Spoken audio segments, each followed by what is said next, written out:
Bem-vindos, welcome, bienvenue, bem-vindos, willkommen. It's a pleasure to be here with you today to speak about digital, the most life-changing technology that humankind find until now. And we'll speak about this on the topics of public administration, of how we propel the digital skills of everyone, and how we can use digital to effectively create a better world, a more sustainable world. We have a fantastic panel during today, but I will be moderating them. It will be an honor to moderate them. My name is Pedro. I'm the CEO of Y Group, which is a large consultancy that I founded 20 years ago in digital products, in data, in technology, and it's now 320 people working in Canada, working in Portugal, and across Europe. So it's a profound honor, effectively, to be able to moderate this debate, this discussion. And I really want to ask you, each and every one of you that are attending this panel, to prepare questions for these amazing panelists that we're going to have during this afternoon, because the enthusiastic, the lively session will depend on you. So understand their presentations, think about it, and please put the questions on the chat, because I'll be using them, and I will be using them to make this a very interesting discussion where something, a pearl, a diamond of knowledge will come out. Now, I want to welcome His Excellency Ambassador João da Câmara for welcoming remarks. So thank you so much, Mr. Ambassador, for building the bridges between Europe and Canada and Portugal to be here to make this happen. And the stage is yours, so go ahead, Mr. Ambassador. Thank you so much. Thank you very much, Pedro. Let me start by thanking the speakers and you, Pedro, as a moderator, for accepting to come to us and to offer your reflections about such a crucial and momentous subject as the digital transformation. Thank you also to the delegation of the European Union in Canada, in the person of my colleague Melita Gabric, for accepting to co-host these events. Thank you finally to all of you, the participants. Webinars can be less warm than physical seminars, but they have the big advantage of not having the obstacle of distance. So welcome to all, including the ones who are participating from the different corners of the world. As you may know, Portugal is currently holding the presidency of the Council of the European Union with a very ambitious agenda. One of our priorities is the digital transition, and we have been trying to advance the subject every opportunity we have with our Canadian friends. This webinar is yet another attempt to do it. Later in the year, we'll have other webinars about other priorities of our presidency. I hope this webinar will be an opportunity for all of us to learn and to understand the importance of the digital transformation for our lives and professions. I'm looking forward to it. Thank you very much. And now back to you, Pedro. Thank you. Thank you so much, Mr. Ambassador, for your opening remarks. Effectively, digital is everywhere. It changes everything. It creates new businesses. It creates so many opportunities of creating value, of changing the way we communicate, changing the way we create effectively new ventures, of taking a world which is I would say 50 years ago was local and linear, to a world now that is global and exponential. That ability of advancing so fast across the world was brought to us by digital. So I will effectively go into the panel so we have more time to Q&As from the question. But before that, if you are near your terminal or near your keyboard, please tell us in the chat where you're watching this.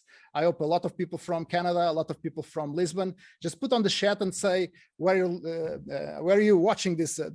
So we bring a world of several continents into one Zoom call. So please do that so I can see Ottawa, but please tell us where you are.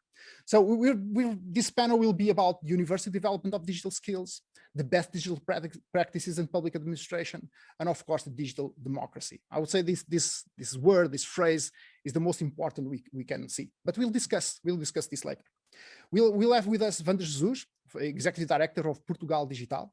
We have Denise Skinner, Executive Director of Digital Change at Treasury Board of Canada, and Thibaut Kleiner, Director of Policy Strategy and Outreach of DG Connect, European Commission. So please, again, prepare your topics, because your questions are the most important ones. This is the questions that effectively will be live on this. So thank you, Wanda, for being here. Thank you, Wanda, for your role in investment in uplifting the digital literacy in access in Portugal. And the screen or the stage or the Zoom call is yours. Go ahead, Wanda. Thank you so much. E obrigado por estares aqui. Thank you, Pedro. Obrigada, Pedro. Thank you so much for the invitation, also to the ambassador, of course, in Canada. And it's a pleasure and honor to participate alongside with these great panelists, also with my colleague from the European Commission, with whom I have worked so closely in the last week with a big event in the presidency, Thibault. I will try to stick to my time, but in fact, the passion that we have with the project that we are managing in Portugal sometimes gives me a little bit out of track, Pedro. So be aware and tell me if you want me to stop, but I will try to be strict to the time that we have ahead. So first of all, I'm the head of Portugal Digital. And so I'm responsible for managing what we have done in Portugal, that is the action plan for digital transformation. It was in February 2020, last year, so 2 weeks before our first confinement, that we presented the action plan for digital transition and the creation of this unit, Portugal Digital, that I am now leading. The arrival of the pandemic crisis only proved that we were very relevant and the urgency of the measures that we described in this plan. The COVID-19 crisis is not only global, but also totally transversal. It affects our economy as a whole, offer and demand, and has highlighted the fact that digital technologies are a vital resource for economic activity and will be central for the recovery. But we have to ensure, and this is very, very important, that no one is left behind. And this is our main goal, which means promoting digital inclusion and literacy, reducing the digital gap, and supporting companies, especially startups and CMEs. Because at the end, we are sure that companies and resources with a much higher digital maturity are much more able to be resilient to crisis, as it has been proven already. So for Portugal, our ambition is to emerge from a startup nation to a digital nation alongside with Europe.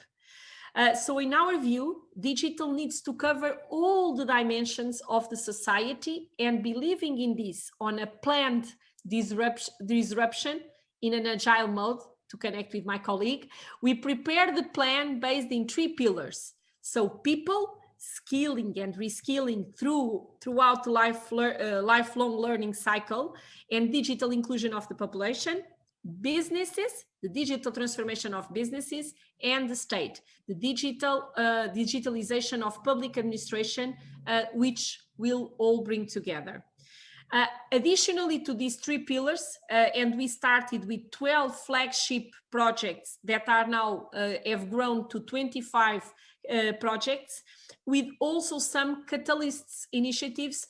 One of those regarding to a Portugal digital stamp on the digital maturity of our companies. The certification, we believe, is a strong differentiation factor and inducer of value of our products, and will also help promoting our internationalization. This is a Portuguese stamp that we are planning to also launch in one of big momentums of our presidency in June, the Digital Assembly, is related with 4 factors: privacy, cybersecurity, sustainability, and accessibility. And now, if I can stop for a while, giving you some notes about how Portugal stands on these 2 areas, so citizens and companies. For you to know, Portugal, in terms of citizens, we have the percentage of people that never used the internet is more or less 18%. So much more, almost the double of the average of our European, the other European countries. But one thing that we are probably less more on average is that people with less than basic digital skills, it's now still in our country 48%, and also a proximate number in Europe. So a lot of work that we have to do on these areas. And also compared to other regions and digital countries, we only have in Portugal 3.6 specialists in IT. That is very good compared already with the average of Europe, but we have as a continent to make this very higher for the challenge that we have ahead of us. On what has to do with the CMEs, the small and medium enterprises, it's interesting to see that selling online, it has grown the last year, but we are still 90% this year. And here we are even better than the European Union. These are only some of the few examples from many that I could give that gives us the urgency to work towards a more digital Europe. And now I will focus on 3 or 4 projects that we have per each area. So connected with the first area that is related to the capacitation of digital skills for our citizens, I would highlight 3 projects. So we have an important project that we call Upskill. It is a reskill program for specialized training for the digital era. We are converting in the next 3 years 3,000 unemployed into professionals in the field of information technology, programmers, cybersecurity, cloud. They came from all of the different other areas of expertise besides technology. And the great innovation of this program was the partnership between the hiring companies that give the needs they had of expertise and resources they would like to hire. We put them in contact with the schools that developed the courses in partnership with Employment Institute of Portugal that financed the first 6 months of scholarship. And then the next 3 months, they were working on the job in the companies. And at the end, the candidates are assured to have a contract in these companies. Okay, so we started this even during the pandemic. We have now 430 students that will end of April. Another project that we have, it's Eu Sou Digital, and this means I am digital. This is a big project that we aim to include 1 million people that have now no basic skills for digital skills. With the help of volunteers, local centers, and digital resources and tools that we will aggregate for everyone, we want to build a wave of digitalization in the country, which helps people to understand the importance of digital nowadays and provides free tools and resources for people to learn and connect to each other. The last project that I would like to highlight on the citizens part is Emprego Mais Digital. It means jobs more digital. And in this, we are also considering leaderships that have to be more digital. And on this, we are partnership between the Portuguese Institute of Employment and the business confederations to get to the companies for preparing them for the future needs. In what now concerns with our second pillar, the transformation of business, I would highlight 3 areas. The ZLTs, it's a free zones of emerging technologies. What we are creating, it's a legal framework that will encourage experimentation in artificial intelligence, blockchain, 5G, nanotechnology, and more, in an attempt to change the speed of law versus the speed of technology, creating a sandbox regulatory framework where companies can go, interact, invest to innovate. Related to this, we are also preparing in Portugal, aligned with the European Commission, the digital innovation hubs. So with the same principle, we are creating national network of digital innovation hubs focusing on innovation and experimentation, based on the already existing clusters and technology centers. This will create an opportunity for integration and technological convergence in companies and enterprises that are not prepared to do it by their own. And lastly, also on the business side, a big bet from Portugal in entrepreneurship. Today, more than the country of the Web Summit, we have a vital entrepreneurship ecosystem. We have more than 1.1% of our GDP related to this ecosystem, and we want to fight for entrepreneurial Europe with a vibrant ecosystem. The importance of the entrepreneurship is a critical factor in the transition for a new economy model based on knowledge and innovation. Startups, as we know by nature, have typically digital-based business models and much more qualified human resources, making them much more immune to the crisis, as I referred in the beginning. A study that we did on entrepreneurship, 42% of startups registered a growth in their activity and business opportunities, even during the COVID period.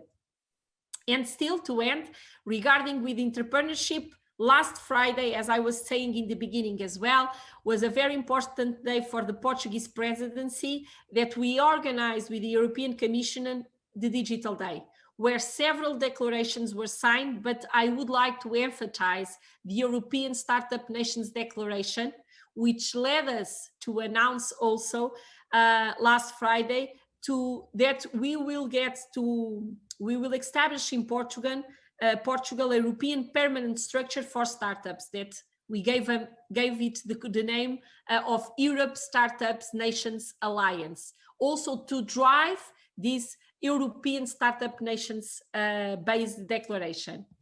And lastly, and to end, our last pillar, the third pillar, that is for public administration, that, as we know, is a great and an important catalyst for accelerating digital transformation in cities and enterprises. On this, I like to highlight two projects. One is our cloud strategy, and we just approved the Cloud National Strategy to promote the adoption of cloud services in the Portuguese public administration. And we know how vital this is to make not only businesses, but administration public agile, as we are probably going to talk afterwards. And the last project that I would like to highlight is that, and we are working it also with the DG reform from the Commission, it's a national smart city strategy that we feel very important, that the challenges to be addressed concerning integrated planning regarding the smart cities implementation. So to get an optimization of the associated public expenditures that we are putting in place, escalating at a national-wide level, small-scale projects and pilots that we have been driving, and providing, most importantly, an interoperability framework and common principles that apply to all the smart cities in Portugal and their respective initiatives. So with this said, Pedro, I have covered the three main areas, and of course, I'm very glad to get questions from all of you. Wanda, thank you so much. That's a lot of work, huh? You have a lot of projects. I'm tired. Geez, I'm tired just to... Well, I have a question for you on the follow-up, and then there are questions popping up already in the Q&A. And everyone, if anyone, and I hope everyone has questions, please go to the Q&A. There's an icon just below here.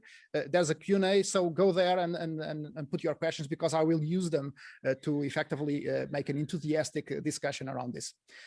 You spoke about Eu Sou Digital, I'm Digital, so the project that will effectively bring up 1 million people in digital literacy, which is an amazing project because Portugal is 10 million people. We have to understand that Portugal is now the third medium average aged country in the world. So the first is Japan, second is Italy, Portugal is the third. So there's a lot of elderly people. Also, our GDP is not, unfortunately, higher. So, and typically in digital skills, there are always two laggards, which is the elderly, and Portugal has a lot of them, and is the poor people, we need a digital device or something to access and to understand what digital brings to them, so they can create and grow and effectively be a new human being, because they have the power of computation, the power of digital in their hands. What can be done to bring those people up? Okay, Pedro. So I think you have answered your question, but going back to what I've just told is exactly this. So one of our main projects and focus is really, and we have tested it, this project I Am Digital, we have tested it already near to the municipalities to create a space for the volunteers. And we have the objective is to get 30,000 volunteers to the program to support, to get to the population and to get these people in. And of course, we really, we are pretty sure that the movement that we will create, and of course, this was even we have thought about it before COVID. You can imagine.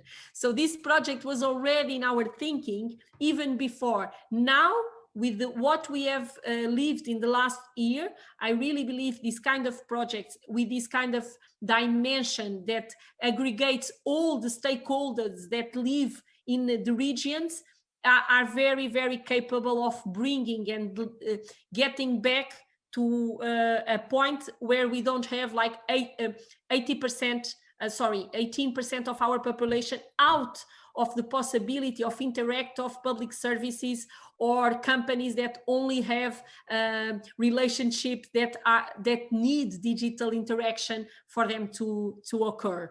And you are right. So this 80%, almost all, it's above 45%, okay. 45 years even, not even more. The other project is also upskill that I've referred to for the unemployed. And this is very important because the needs that we will have in terms of number of people that have to be digital prepared for the ordinary and being very consistent on the automation that our companies and the public sector will drive. These kind of skills are completely fundamental, namely when what concerns with cybersecurity and data science, that there are skills that can be taken not only by the school, but also with these projects of 6 or 9 months of engagement with these persons. Thank you so much, Wanda.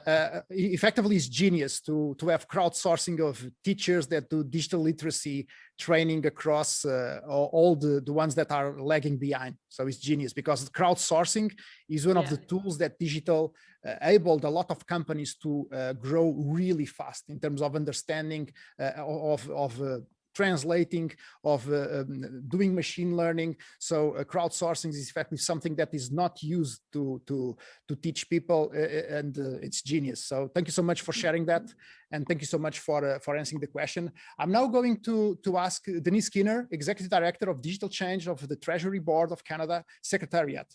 So thank you so much also for being here, for your perspective on agility on public administration. It is something that we always say, agility in public administration, I don't think so. I don't think so. But I think you're going to speak about this, about Scrum and Kanban and so forth. So the screen is yours, and thank you so much for being here at this panel. Thank you, Pedro, and thanks for having me. It's great to see Portugal take on digital as part of your EU presidency. I have to share that our countries have a close working relationship thanks to connections fostered in international settings like the Digital Nations. Canada is paying close attention to Portugal's leadership in areas like digital identity. Look forward to learning more from you and continuing this positive and productive relationship however we can. So I'm here to talk about digital government. Now, I don't have to tell you why digital. We here in the virtual room all understand that we're in the 4th industrial revolution. The digital revolution has arrived, and its impacts are widespread and being felt across sectors and borders. Every company is a technology company, and that's not just Silicon Valley unicorns either. Doesn't matter what industry, technology has transformed from the back office function to a critical part of any business strategy. That means governments too. Now, COVID has shown that we can get almost anything done when we have clear priorities and are willing to think outside the box. This past year, projects that would have taken years took weeks or months. It's forcing us to rethink our base assumptions. Now roll back a year prior, and folks here in Canada would have looked at you like you were from a different planet if you suggested delivering citizen-facing services through the big cloud providers, like getting a social insurance number. Now it's the norm. Large government organizations can do things if we really focus, and believe me, the sky won't fall. For digital, this means we need to build the foundational building blocks and unlock the creativity inherent in all of us. That's how we reach our full delivery potential. That's digital ID and other government as a platform foundational pieces. Digital technologies are just one part of the equation, however. They're also just tools enabling components that get to another outcome. This means if we stop transforming with technology without the rest, we'll have failed. Now, digital government requires rethinking all government operation, soup to nuts, including basic policy and programs. Implementing new tools without evolving our organizations is a losing strategy. If we buy new tooling and don't change the way we work or the structures of our organizations, then we have wasted time and money. That means digital government isn't a process of creating a series of digital shops to churn out digital products. Not only would these seem to be crushed by a century of outdated industrial age bureaucracy, prove near impossible to scale, it also misses the key point of digital government, which is to drive complete culture and a paradigm shift for all public servants. We're all part of this digital journey: regulators, policy folks, administrative support, the programmers, the scientists, just everyone. Now, what does it mean for Canada? So Canada's digital vision is to become an open and service-oriented organization that operates and delivers programs and services to people, businesses, in a simple, modern, effective ways that are optimized for digital. And this means available anytime, anywhere, and from any device. To do this, Government Canada has to operate as one organization to benefit all our clients, citizens, residents, and visitors. This is blurring the lines between government departments or structures and acting as our non-government friends and family refer to as the government to best serve the public. No, we're not there yet. It's a great vision though, and there's a lot to do. We got rid of a lot of paper in the last decade, but we replaced it with our beloved PDFs. That's no better. Analog processes digitized is still thinking in the third industrial revolution, not the fourth. We need to think end to end. So every public servant in Canada, and dare say service provider, needs to work according to the Government Canada's digital standards. This means things like designing services with users, starting with the hardest to reach first, and then ensuring accessibility as met from the outset. Working in the open by default, leveraging open standards and solutions as much as possible. Imagine government services that form building blocks that others can reuse and reinvent. Iterating and improving the services frequently based on lessons and user feedback. Take yourself back to November 2019, right? Those days, pre-pandemic. Imagine I told you a fraction of the events of 2020. Would you believe me? No way. Stop trying to predict the future and planning 10 years ahead. As author Jonathan Smart would say, think big, start small, and learn fast. Now, collaborating as widely as possible is often a critical component of our digital standards. And this means as many actors as possible, inside and outside the government. Multidisciplinary teams extended beyond our one level of government or academia and nonprofits. It means taking intersectional approaches and systems thinking. These are modern ways of working. I like to say the currently best known ways of working, which will keep evolving. And we have now in the Government of Canada written a new playbook that will explain in a very practical manner aligned and misaligned behaviors of living those digital standards. These will soon be published on canada.ca. Getting there requires us to think and ask some rare questions. What are we willing to give up in order to change the way we work? Policies, processes, the way it's always been done, the way we've always ensured oversight, doled out funding. We have to rethink our governance structures too. For example, the old command and control governance just kills agility, and agility is enabled through the ability to adapt and respond quickly. Now, our funding models too, the annual planning cycles, these just don't work when we can't predict the future. We're less focused on the generation of outputs and more focused on the generation of outcomes. And cost estimates, this is one of my favorite areas to get into, is trying to plan that future when there's so many unknown. Manufacturing, construction, these things are complicated. But in the digital era, you need experiments to validate requirements, which are just assumptions. In digital, things are complex, very different. This is value stream thinking supported by funding of long-lived teams. Speaking of teams, we're seeing a shift of going from project management to product management. This is having all the capabilities required to deliver a service within a team, reducing the handoffs, reducing context switching for for employees to focus on one thing. We also have in Canada a lot of focus on automated decision making.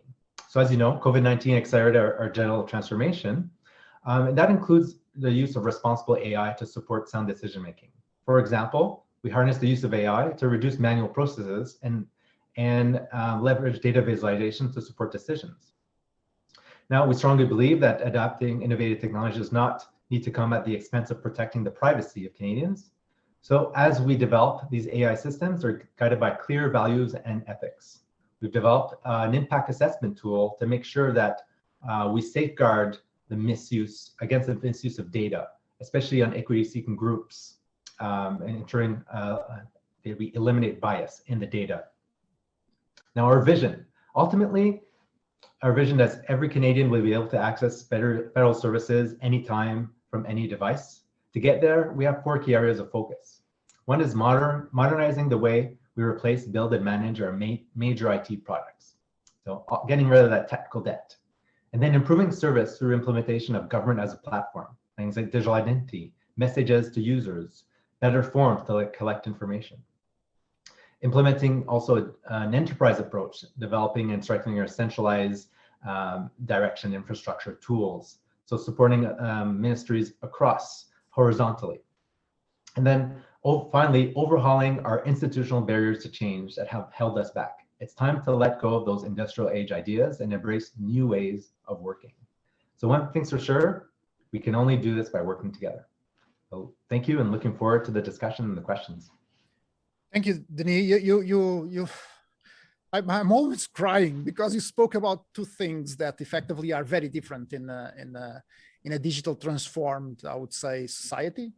We speak about products, we speak about customer citizens or client citizens. So the focus is not about the process in itself or the bureaucracy in itself, but it's about the no pain points, no friction points, easiness of operating, giving time back to the citizen, and it does not lose time on engaging with his, of course, obligations with the government and with everything he has to do. So I'm really looking forward to understand all the products you are trying to achieve. But I want to ask you one question: what do you find with this product, with this agility, with this customer experience focus on citizenship? What do you find most important to accelerate effectively digital transformation in the government of Canada that can be used across the world in other governments that want to accelerate the digital transformation of their ways of managing or creating products, or understanding that the citizen is a customer that needs no friction points in their interactions with the government? Yeah, thank you. It's a good question on that one thing. And if I had to focus on one area, it would be all about learning, right? Because digital transformation is about the journey. It's not a destination. It's about continuously learning, experimenting, and trying new things. So if we're always going to play a catch-up game if we focus on a specific skill, a specific technology. So it's the essence is creating a learning organization, making learning part of everyday life at all levels. And here in Canada, we're going in this direction. We created something called the Digital Academy. So we have a centralized school for the federal government called the Canada School of Public Service. And in 2018, it funded the Digital Academy that creates agile, inclusive, and equipped public service, and has all sorts of very modern training that's continuously evolving and getting feedback from the users and creating even better learning tools. And to me, that's the #1 item for digital transformation, is ongoing learning, always, by everyone, all the time. Wow, thank you so much for sharing that. One of my passions is also education and learning. I'm building a startup about new methodologies for what I call the science and design era, because we're out of services. We are on the science and design era. For one side is about technology, the other side is about experience, and how we effectively fusion both together to create a good experience. And I think education and the ability to educate someone is about frequency of the same topic, quality, not quantity. It's about understanding that the new generations prefer to consume video and not being 7 hours on a classroom, and doing effectively working with somebody is the best way to learn, and also that teaching others is the best way to learn. So I think what Portugal did about volunteers on the crowdsource to teach everyone is the best way to teach them on using on using digital technology. So thank you so much for sharing that, and we'll go back to that topic later on. Right now, I would like to our last presentation is for Thibaut Kleiner, which is Director for Policy, Strategy and Outreach at DG Connect. He's an economist by training. Thibaut holds a Master of HEC Paris, a PhD from London School of Economics, and I'm really looking forward, as I was looking forward to Denise and Wanda, for the vision on the topics. And the stage is yours. Thank you so much, Thibaut, for being here. Many thanks, dear presenter Pedro Janela, Your Excellencies, ladies and gentlemen. I'm very honored to participate today in this event. And I would like also to start by congratulating really the Portuguese presidency. I mean, you are doing an amazing job, I must say. The Digital Day last Friday was such a nice event. And I think generally, I mean, the buzz around digital in Portugal is really nice to see. And I'm myself discovering all the talents that you are displaying. It's very nice. And it's also the nice thing about the European project, when we discover also different regions and all the good people and startups and nice ideas across the continent. I think that's really through this diversity that we can improve collectively and get the best practices where they are. Et aujourd'hui, je regrette presque qu'on ne parle pas un peu plus français avec nos amis canadiens, peut-être la prochaine fois. Et aussi en Portugal, beaucoup de gens parlent français. But I wanted also to say that it's great to interact with Canadian colleagues, because we are somehow, relating also with Canada as our closest friend in North America, and really a country with whom we share a lot. And I think that in the digital sector in particular, we have developed recently some partnership between the EU and Canada, and I think it's only going to grow and develop.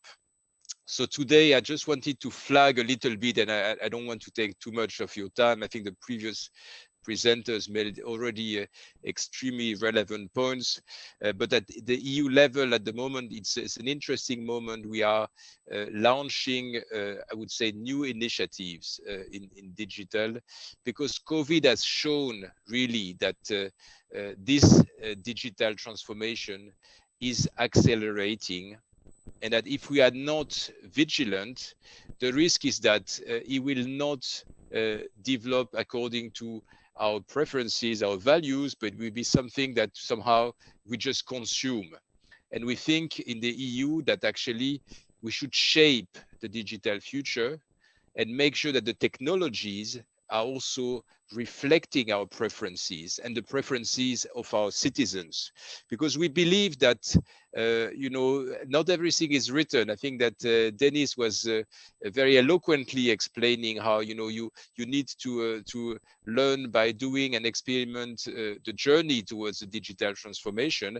I think that also in the EU we recognize that we are in a journey right now, and that's why we have developed this concept of a digital compass, so that in this journey we at least know where we are going, where we want to land in terms of our situation in 10 years time, in this digital decade as we call it.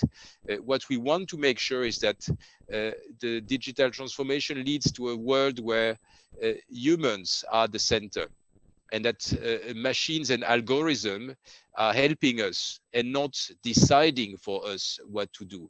We want a world where our values, our fundamental rights are protected, where we have a secure environment, where our children, can develop and grow and learn without being exposed to harmful content.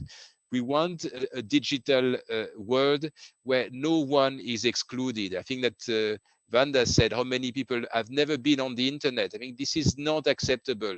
We see now in the COVID crisis how regions that are poorly connected in the EU are actually cut off from economic growth and development. This is not acceptable.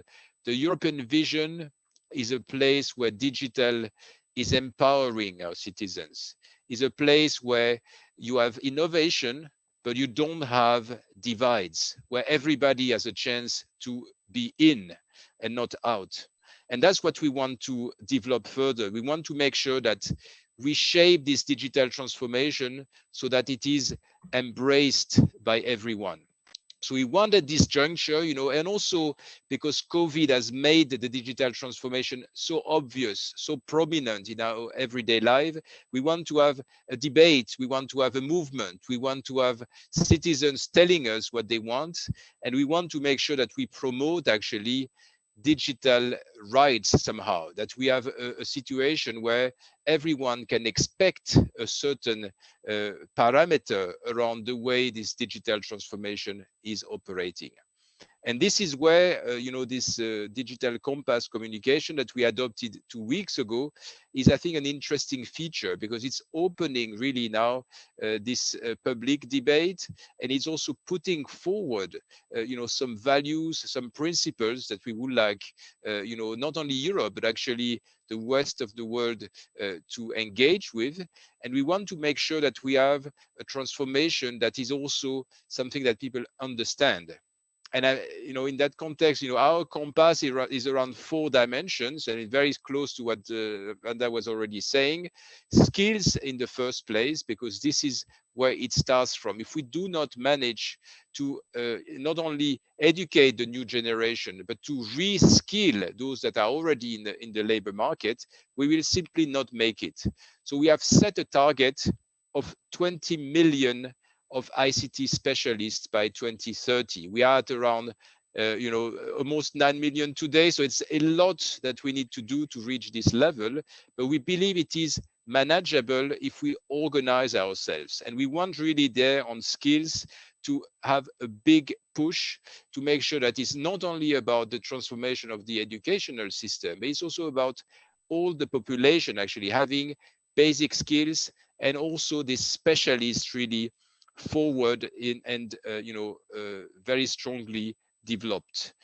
At the same time, we want to have around these 4 dimension skills. The second one is infrastructures. This is something I would like to underline, because sometimes it is taken for granted. It is something extremely important, and it requires investments. We want to make Europe the continent where connectivity is ubiquitous, where you have 5G everywhere, where you have gigabit level everywhere, where you make sure that also you have the next generation of cloud computing everywhere across Europe available. That means 10,000 edge nodes. That's our target for 2030, so that we leapfrog to the next generation of cloud computing. We also want to be first in quantum. This is very important, even only for the security of our continent. And then we want to make sure also that in 2030, we have the capabilities in terms of microprocessors, because the COVID crisis has shown how dependent we are on a few producers in Asia, actually, for most of our industries. I mean, we had assembly lines basically shutting down because they were not receiving the components. And this is not something that we can really accept for the future. We need to have a situation where digital is not dependence, where you have digital as a positive force for the EU and the world, and not a place where you have a few actors that can basically stop your activities if they don't provide you their goods. So in that context, we are trying to mobilize our continent towards an investment agenda. That's what the Recovery and Resilience Facility is all about. It's around 70 billion euros, and 20% of this has to go into the digital sector. But what we want to say is that this is only the first step. We want to make sure that from there, we keep going, we keep accelerating, and that by 2030, really, we reach these targets in terms of transformation of business, transformation of public sector, skills, and infrastructure. Just before I close, I wanted to flag that this agenda is essentially also about combining internal and international. We think that the same values that we have inside in the EU are something that we can share actually with partners. So with this digital decade communication, we are also formalizing, I would say, our international digital strategy.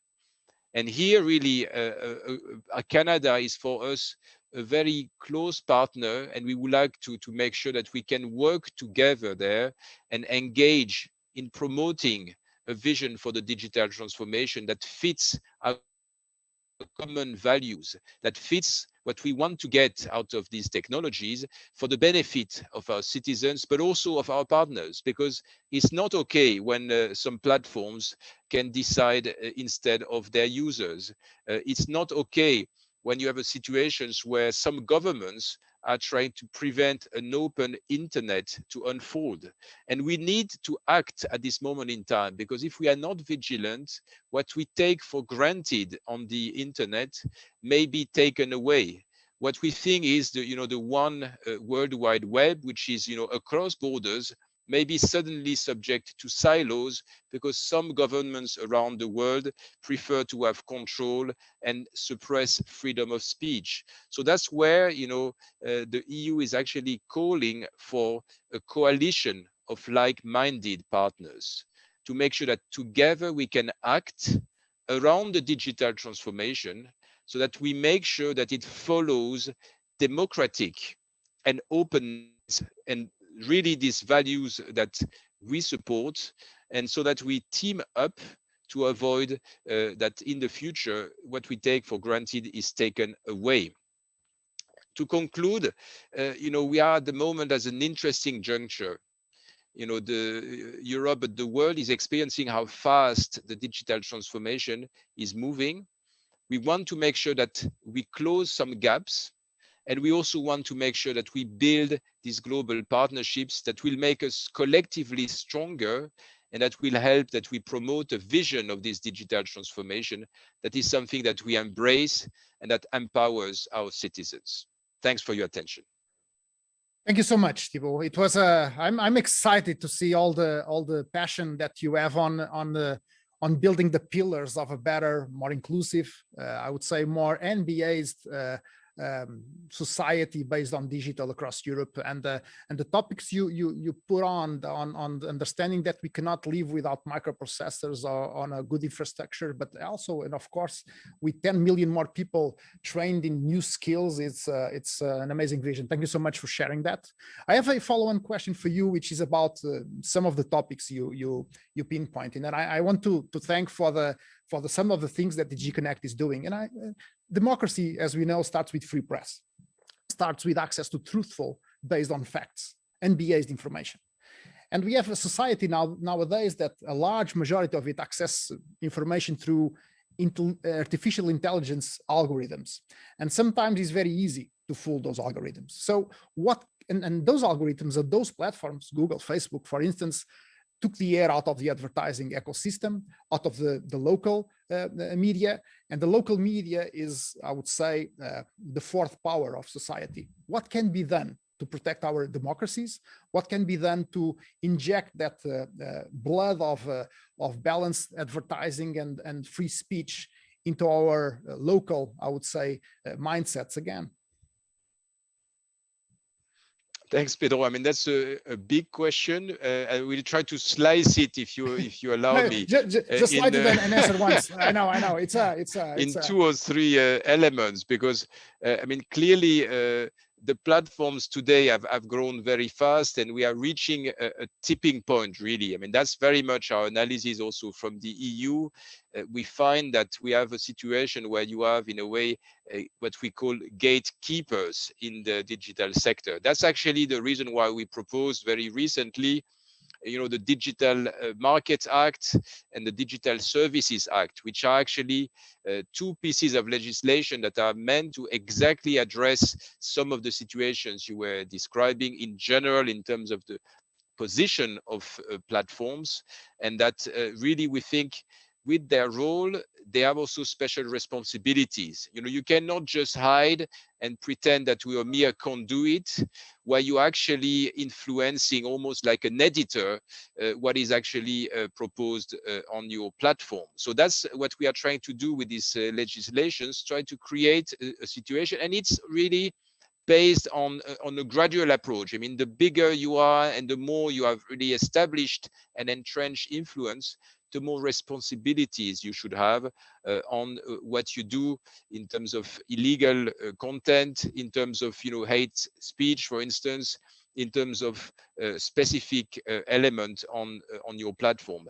But as regards advertising, so that's one area where there is indeed you know, imbalance maybe, and where we want to make sure that markets remain competitive. And we think that through the DMA in particular, we will have obligations there that, you know, a platform cannot give preference to its own products when it's using its own algorithm.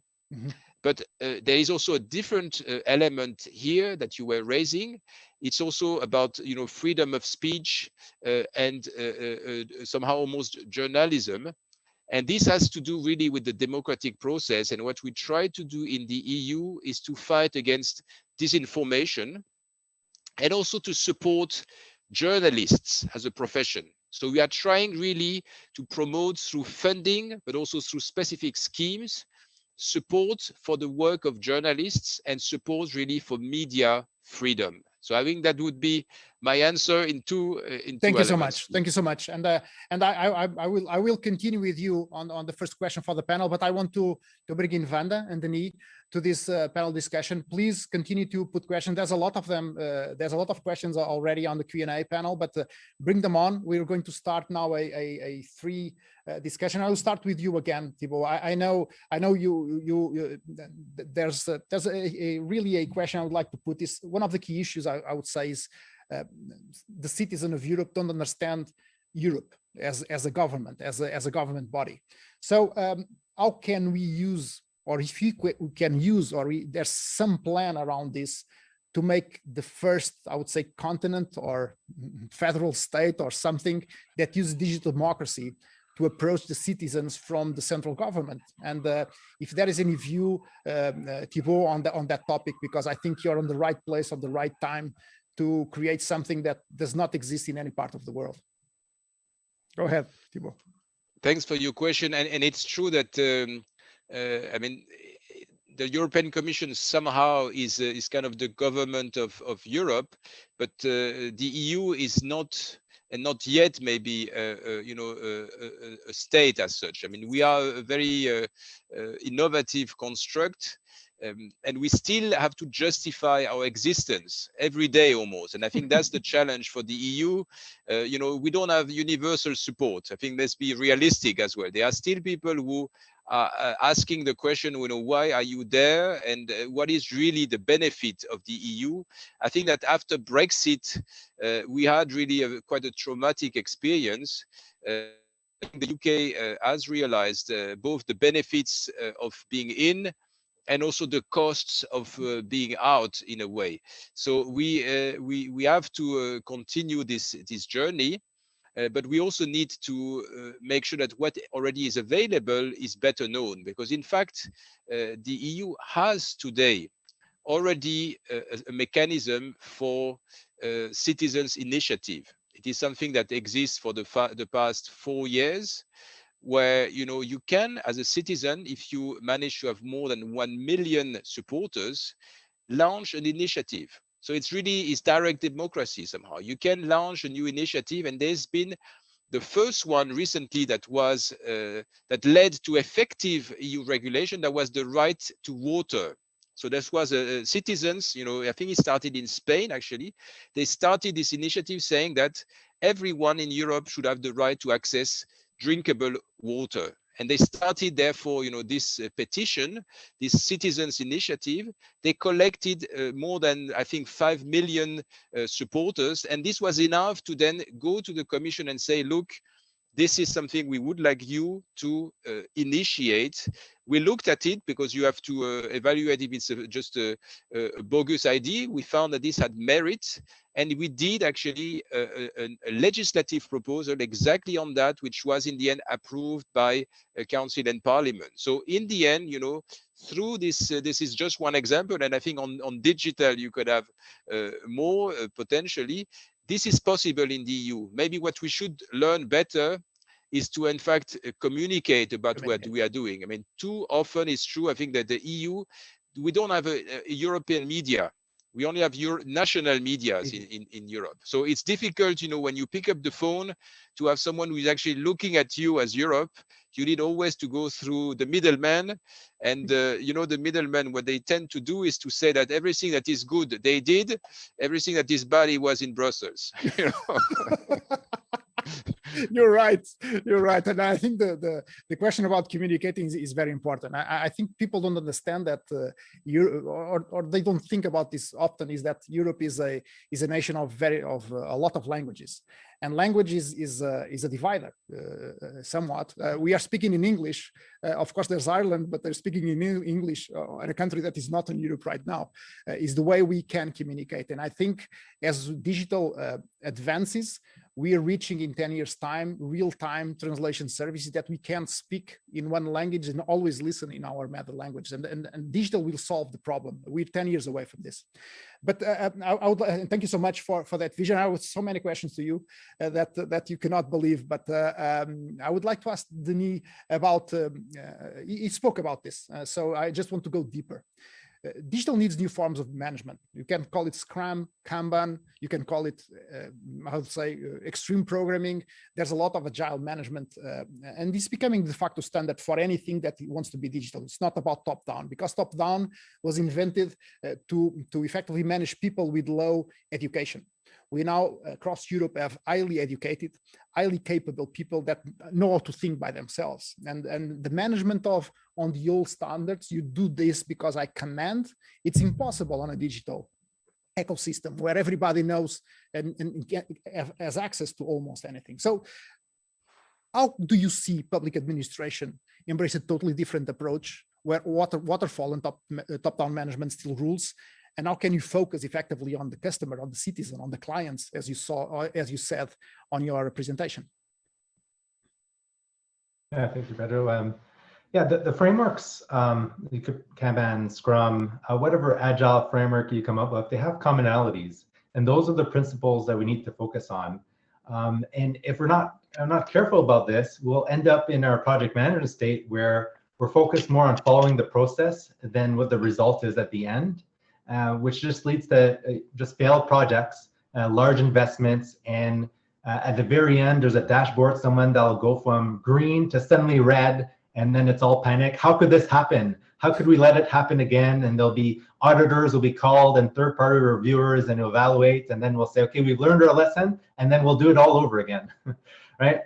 So we have to focus on those newer ways of working, which are new to us more in the public service, but they're definitely not new in the technology world, in all the startup world. These are very well adopted practices. And the idea is to start small. So we can have our big ideas, our big goals, but we definitely need to start small because we don't know how users will interact with our services. Sometimes we don't even basically understand our requirements.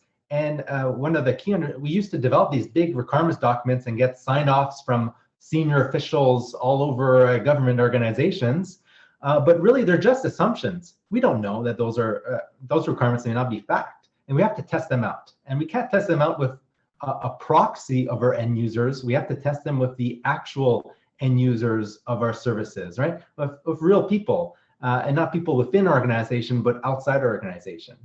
So all those frameworks have that basic principle there. Our funding models aren't aligned to the agile practice. When we have the big annual funding cycles, it's really hard to adapt and to redirect funding based on emerging priorities.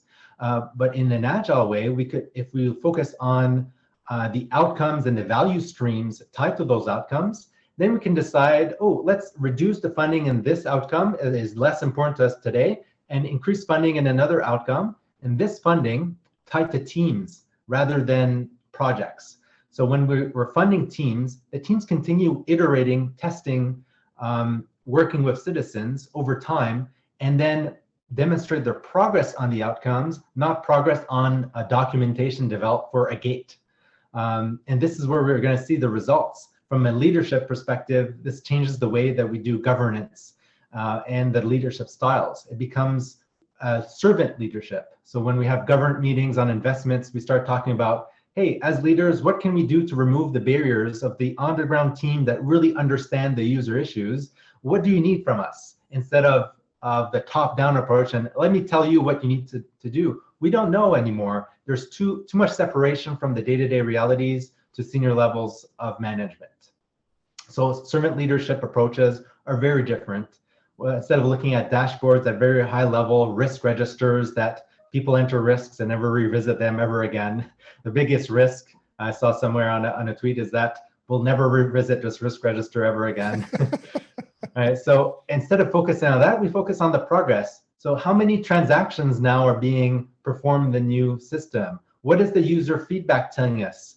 What is the error rate? The time from an announcement at a political level to the implementation at a program level? Are we reducing that time, or is that time increasing? Those are the useful metrics of the future, and we can borrow these concepts from our private sector colleagues and see how we can adapt them without focusing too much on the specific framework and just the principles and applying them appropriately to what it makes sense as a public service. Denise, thank you so much. I really was thinking about the methodology from service design on the persona, the job to be done, the journey, and the pain points. And effectively, if you can just tell your citizens and the government the jobs, all the jobs to be done, and now we're continuously taking friction points away. And this is not about a RFP or a tender that is put out there, but it's a team of citizens, of engineers, of strategic designers that is always progressing on taking the friction points away, on putting innovation, on doing incremental innovation, on needs unmet and clients unserved. It's an amazing view that you have there, but we are a long way to go. Huh? So a long way to go, because it's a vision that the companies that own digital products do for sure, but it's a totally I would say 180-degree spin for the governments to understand that it starts on the core need, I would say, the core product that we have to give to a citizen, to a customer. So thank you so much for this, Wanda. And go ahead, Wanda. Go ahead. I was saying, do we have, because we are speakers, do we have priority on doing questions to other speakers? Yes, no. I'm here just to be an enthusiast. Hey, you're great. No, so it's go just ahead. because I like the discussion. Yeah. So one thing that I would put forward right now, and of course I have also questions here from the audience that I would like to address as well, Pedro. But Denise, I am so delighted hearing you.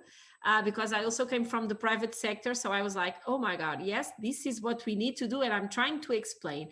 But let me ask you one thing. How do you connect the agile project that you mentioned with the public procurement? That's a good one. It's impossible, Wanda. Forget about it. No, in Portugal or I'm joking. Portugal/Europe, it's not easy. It's not easy. But go ahead, Denise. Go ahead.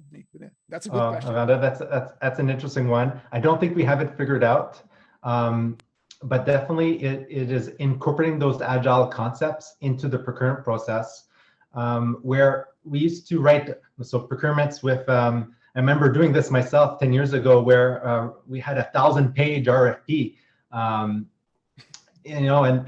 then. It was 2 years between writing that initial document to getting a contract awarded, and then another couple of years until there was something in the hands of users. I think it's just luck if it ends up working at the end. You can have all the management and engineering prowess in the world, but I think it's just luck if you end up where you actually intended to, and things will have changed so much that chances are it won't be relevant anymore. Yeah. So on the procurement side, it's borrowing those same concepts, right? On the outcomes-based procurements. I've seen some teams procuring, some organizations procuring teams. So instead of focusing on buying a specific technology or buying a specific service, they buy the ability to have almost long-lived, but focused teams on delivering value continuously, and then having the contract provisions in there that you keep it competitive along the way. So if one vendor isn't meeting the needs and is not continuously learning and adapting and leveraging the practices that we want for Agile, then you shift the next request for another team, for another investment, goes to the other vendor, and then you slowly ramp down the funding to the one that's not performing the way you want. So value stream mapping and based on outcomes versus documents, that is where we have to take procurements. Some countries are making really good progress here, but I think we can learn from each other. We're going to need to exchange our best practices to get there. Thank you so much, Denis, for your. I see on the private sector nowadays we just answer to squads and pods, and it's not about the outcome; it's about the talent and the specific set of skills that is needed to do something, which typically is UX, UI, customer experience, and on a specific stack that is on the client side. So it's a long way to go. I have a question for Thibault. It's the last question for Thibault. So, do you think decentralized? And it's a question also for the audience. So put them in because we have more 15 minutes of questions, but I'll do the best ones. Thibault, do you think decentralized systems for finance, social network, etc., based on blockchain can help achieve the EU goals for digital transformation and transparency and promote democracy? Blockchain, as we know, is a decentralized system for, I would say, saying that thing happened, I would say, but it's not on a centralized system. It's across all the members of the blockchain. So I'm not going to enter in details, but what do you think about the use of blockchain as a tool for a digital democracy? And thank you so much for your presence here, Thibault. It was really a pleasure to hear you speak. Many thanks, but I will need to leave you, unfortunately, in a few minutes. I know. On this question of blockchain, I mean, this is really a technology that we would like to support even more in the EU. And in fact, this gives me the opportunity to underline the partnership we have with Canada on blockchain. I mean, we are working actually with the innovation, science and economic development on this sector. And we believe that there is really a fruitful collaboration agenda on blockchain between the EU and Canada. And I would very much agree with you that this technology has a lot of potential for a number of decentralized services. I mean, we have, I'm in fact myself in charge of a program called Digital Europe, where we are promoting this technology as part of an infrastructure for the whole EU to support new services in the finance sector, but also for the public services, because to identify yourself, to use certain services and elements, blockchain can really be a breakthrough contribution, and it can actually be a technology that opens up new possibilities that you do not think about. So what we're trying to do now is to basically create this platform for blockchain services and call for innovators to actually use it to experiment and to test these new services in finance, which is, I think, the most obvious, to public sectors, to other areas where it could be useful. So very much yes, but I think we need to do it, and we need to prove the case also for blockchain more than just advocating it. Merci, s'il vous plaît. Merci beaucoup, Thibault, for the presentation. I'm sorry about my not a lot of French words, but merci beaucoup pour la présentation et à bientôt. Vanda, I have a question for you. How do we guarantee? We're speaking about a lot of talent, a lot of skills, a lot about what is needed effectively to embrace this digital era. How can we guarantee that people are effectively developing the right digital skills? Because there are a lot of them. There's a lot of things that are true right now that are really needed right now, but they are not needed in the future. So how can you guarantee that that we're going to teach the ones that the market needs the most, not today, but tomorrow, I would say? You're muted, Vanda. You're muted. Ah, I was supposed not to say this. Not to say these words. Almost. Go ahead. Go ahead. Almost at the end. Sorry, because after doing my question, I also lost the connection. I think you noticed, but I came back again. So, but relating to your question, first thing, it's very interesting, Pedro, that I just read 2 days ago a recent report from Landing Jobs that was saying that almost 20% of the tech professionals earn their skills with self-learning. So what I really believe is that we have to have different ways to create pipeline of people to learn how to learn in this new world. Because it's clear for us, and I think it's clear for everyone, that the jobs of the future are not the jobs of today, and neither the competencies.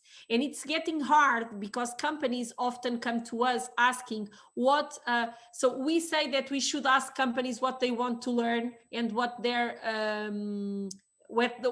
team needs. And they ask to us, what do I have to teach to my teams? So I think really the most important thing also on the learning side is to become very agile on the way we learn, because we also learn that in what relates to technology, everything that we learn now, it will be out of date in 3 years normally.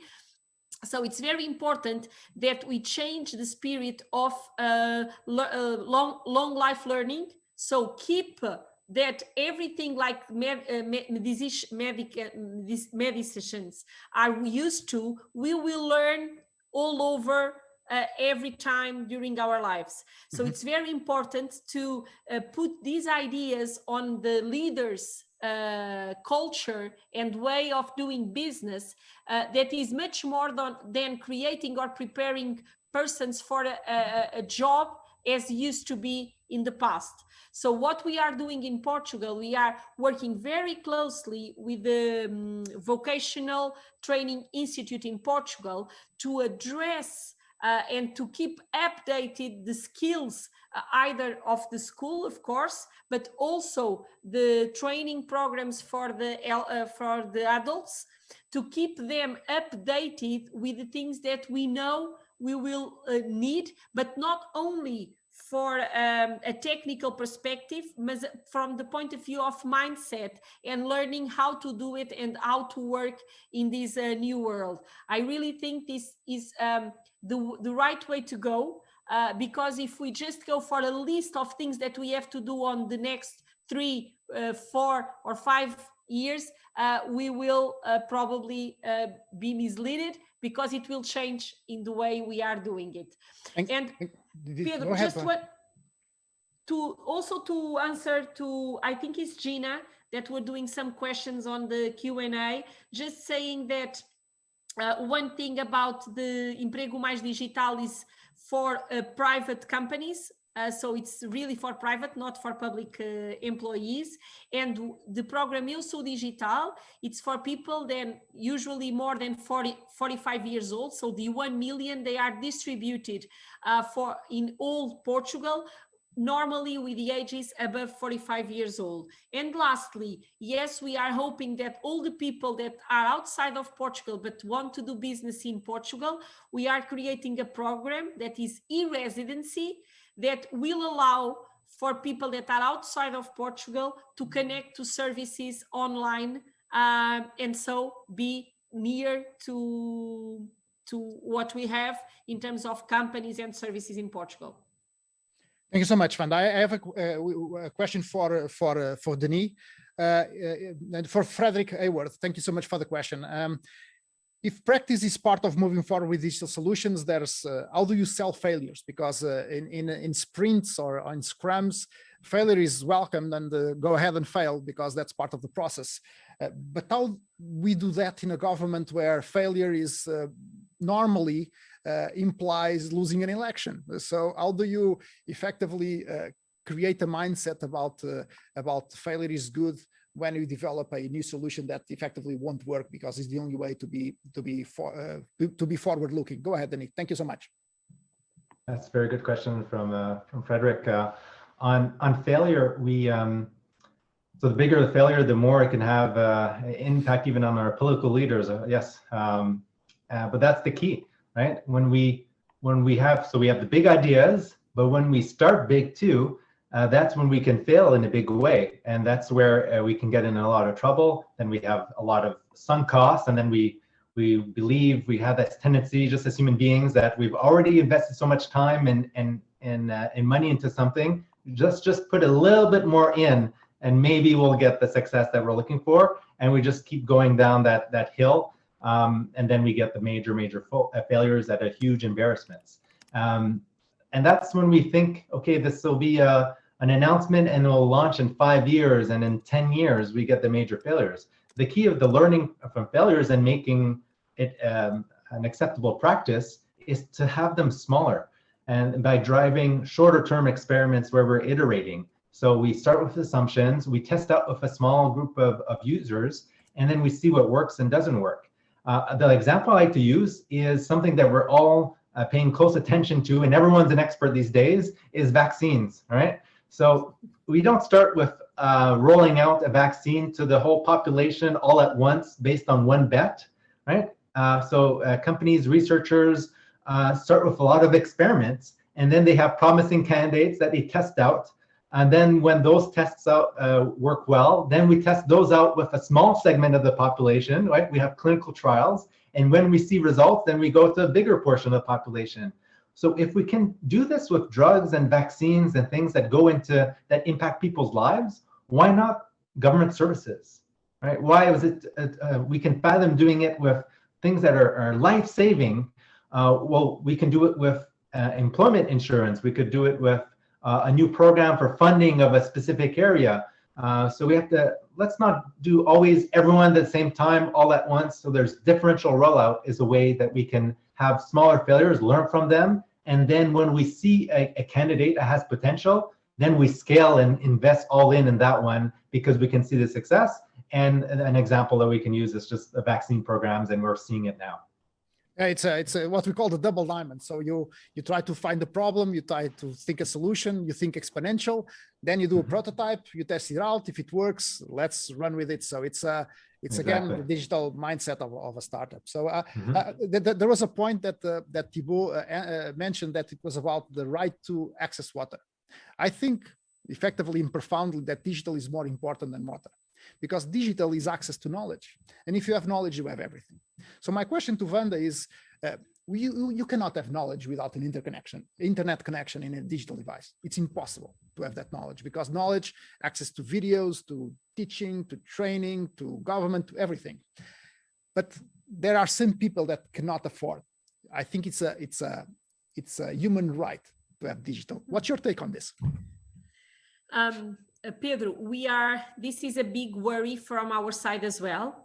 So we are putting in place what we call Tarifa Social Única, Tarifa Social de Internet Única. So a tariff that goes for internet users, that it's similar what we did with the electricity. So well compared with the water, is that. And we are thinking that the bandwidth of population that are needing it, it's probably more or less the same. So we are talking about 800 people, houses. So people living in houses that need this kind of support for them to continue to carry on this digital world. So we hope in the next months to have this already in place for these persons to have the contact, or either the electricity or water and the internet to be the same.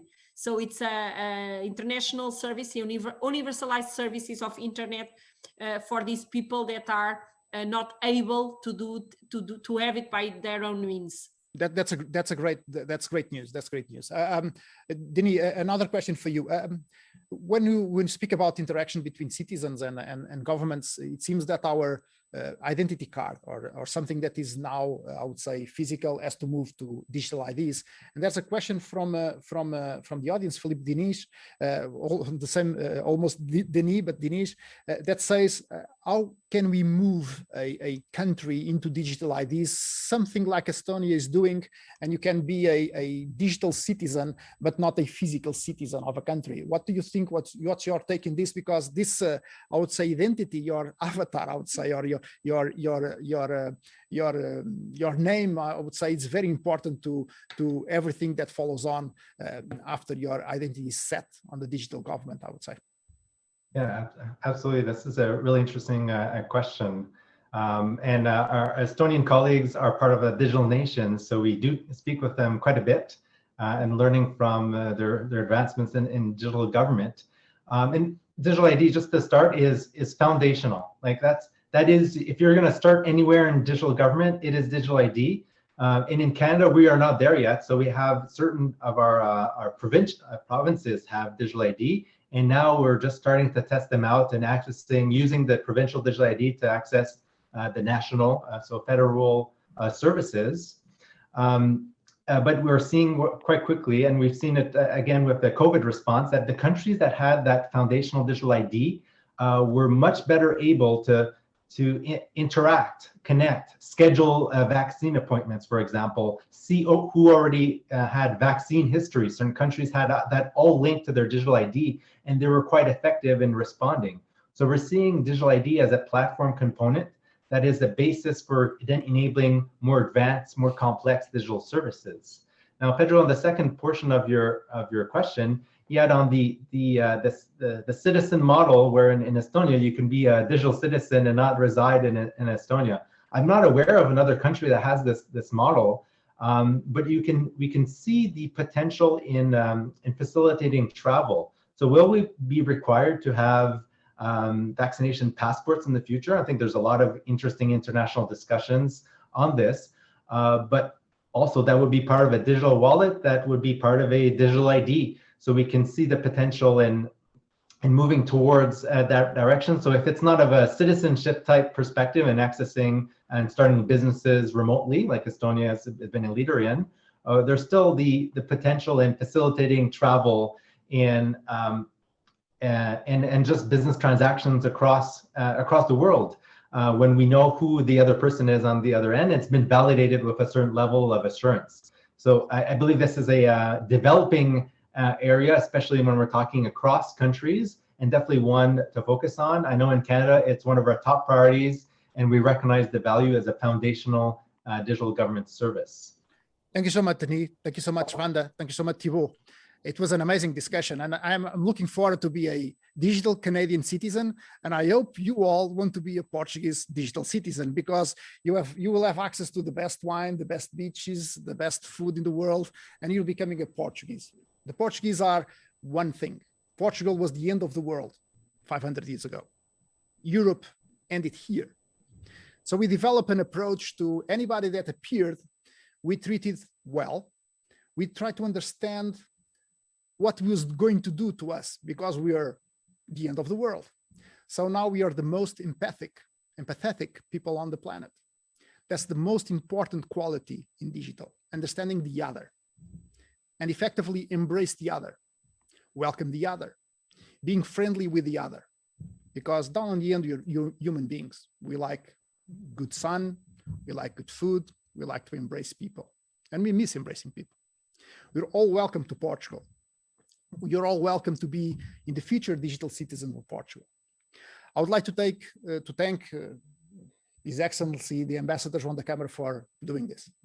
I would like to thank all the organization, the orchestra. I would like to thank the panelists, Wanda, Denis, and Thibault. I would like to thank everyone that was here asking questions. Obrigado a todos. I would like to welcome you in Portugal really, really soon. So take a plane, come in, and I would like to be a friend of everyone when they reach in Portugal. So to close our session, I'm deeply honored to introduce Melita Gabrick, EU Ambassador to Canada. So thank you so much for your effort, for being here, for the bridges you're building between Europe and Canada on on the Atlantic Ocean. Goodbye to all, and digital is the future. Embrace it. The screen is yours, Ambassador. Thank you so much.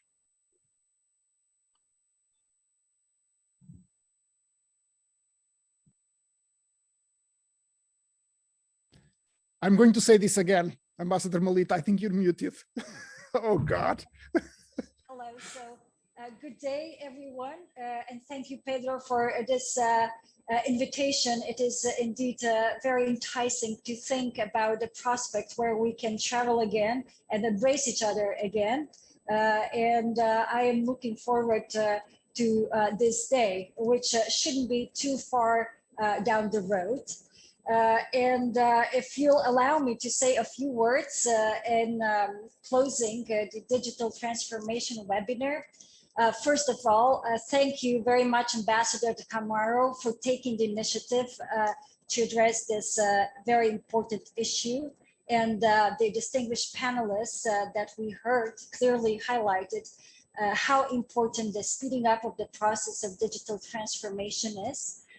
But also how important it is that we ensure that digital gaps are being addressed as we go, as well as that a myriad of challenges, such as cybersecurity, if I mention just one, are tackled in the process.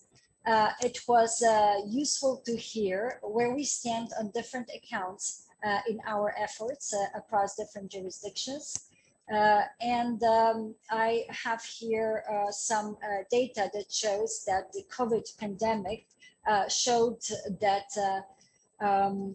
well, 70% of businesses said they have accelerated their digital transformation strategy as a result of COVID-19. So the last year will certainly be remembered also for remote work and digital access to services in practically all walks of life. And our webinar today is a case in point, taking place online. And as Ambassador de Camargo pointed out, allowing for participation from both sides of the Atlantic, from different parts of Canada. And that's what I saw in the chat. We may have participants from elsewhere. And this, of course, all possible without physical travel, without a big investment of time and, well, actually also carbon footprint. While we made big strides forward, in particular over the last year, there are still many areas where we can and should do more. And we need to address digital skills gaps that persist both among different groups of citizens and businesses. And needless to say, no country can tackle these challenges in isolation. There are no such things as national borders online or in a very limited sense. We cannot stress enough the importance of the transnational dimension of digital transformation and of building partnerships of like-minded. This is why in the EU, we are very actively pursuing all different ways, avenues of cooperation and diplomacy. And we are very much, as we heard from Thibault, working on building global partnership.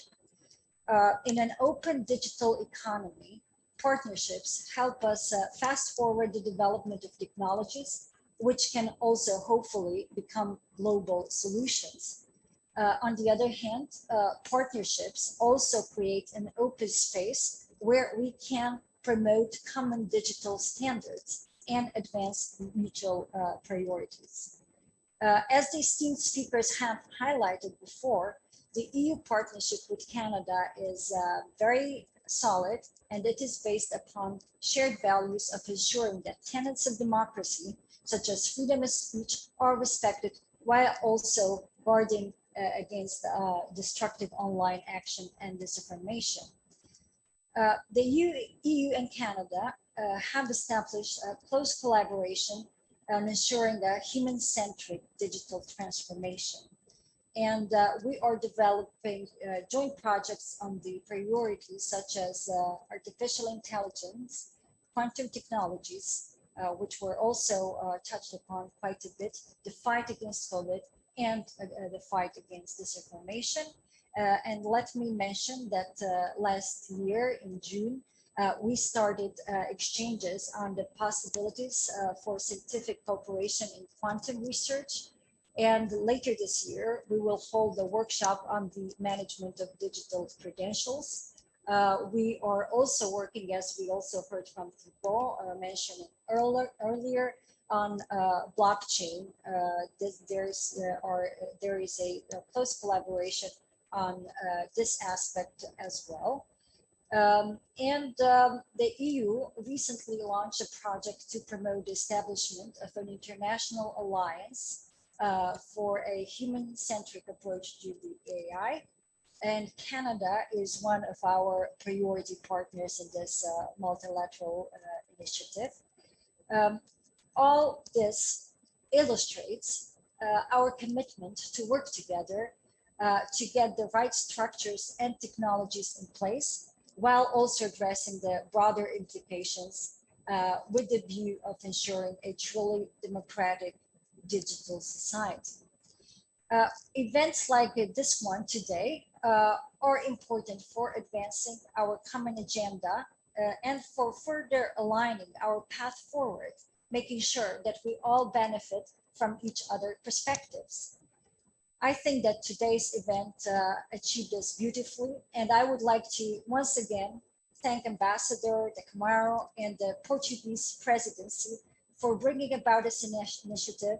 My colleagues in the EU delegation in Ottawa and myself were very happy to be part of this event, where we heard a lot of interesting and relevant news that will help to further develop the cooperation with our close and like-minded partner, Canada.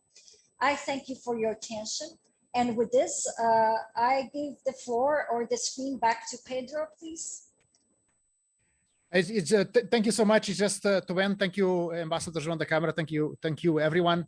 And the session will close now. And thank you for the audience to be here. Thank you so much. Have a nice day, and come to Portugal. It's the best place to be. and Europe too. Portugal is Europe, so it's the same thing. Thank you so much. Thank you, Ambassador João de Câmara. Thank you so much. Take care.